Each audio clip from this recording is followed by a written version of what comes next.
ચલો welcome to application classes all my dears and જય દ્વારકાધીશ.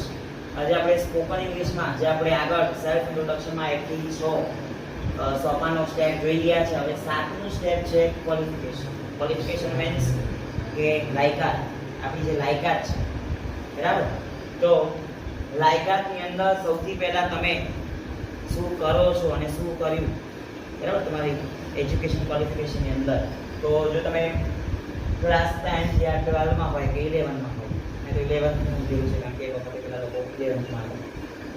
આઈ am in class 10th or 12th, તમે જે ક્લાસમાં હોય એ તમે રજૂ કરી શકો છો.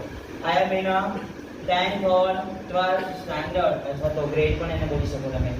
આઈ એમ ઇન, આ મારું ક્વોલિફિકેશનમાં મેં અહીંયા દર્શાવ્યું, તમે તમારી રીતે દર્શાવી શકો છો.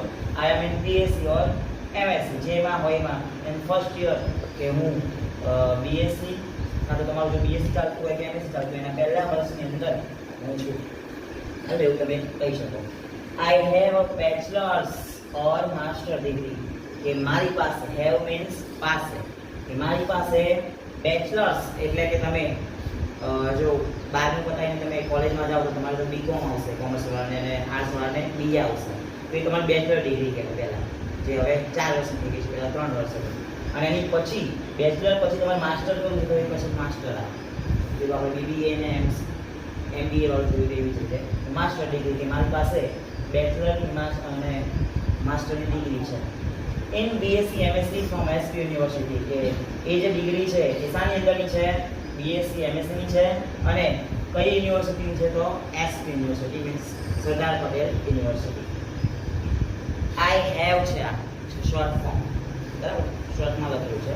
I have done 2 month course in triple C, એટલે કે મારી પાસે 2 મહિનાનો ટ્રિપલ સીનો કોર્સ કરેલો છે, કોમ્પ્યુટરનો બેઝિક કોર્સ આવે છે એ કરેલો છે. ફોર એક્ઝામ્પલ લખ્યું છે કે આઈ have a masters degree in organic chemistry from SP university, કે મારી પાસે અહીંયા જો એપોસ્ટ્રોફિયસ છે, એપોસ્ટ્રોફિયસનો મિનિંગ ના, નું, ની એવું થશે, બરાબર, નો. તો મારી પાસે માસ્ટર ડિગ્રી છે ઇન ઓર્ગેનિક કેમિસ્ટ્રી. કયા કેમિસ્ટ્રીની? ઓર્ગેનિક કેમિસ્ટ્રી, એટલે કે કાર્બનિક રસાયણ વિજ્ઞાન જેને કહેવામાં આવે, ફ્રોમ એસપી યુનિવર્સિટી, એટલે કે એસપી યુનિવર્સિટી માસ્ટર ડિગ્રીનું મારી પાસે સર્ટિફિકેટ છે, ડિગ્રી છે, બરાબર, એવું થશે. તો તમે પોતાના ક્વોલિફિકેશન વિશે જ્યારે ઇન્ટરવ્યૂ આપો તો કરી શકો છો. આવી રીતે રજૂઆત તમે કોઈ પણ ઇન્ટરવ્યૂની અંદર કે ફ્રેન્ડ સાથે કરી શકો છો, બરાબર. આમાં આટલું રાખીએ છીએ. થેન્ક યુ અને પ્રેક્ટિસ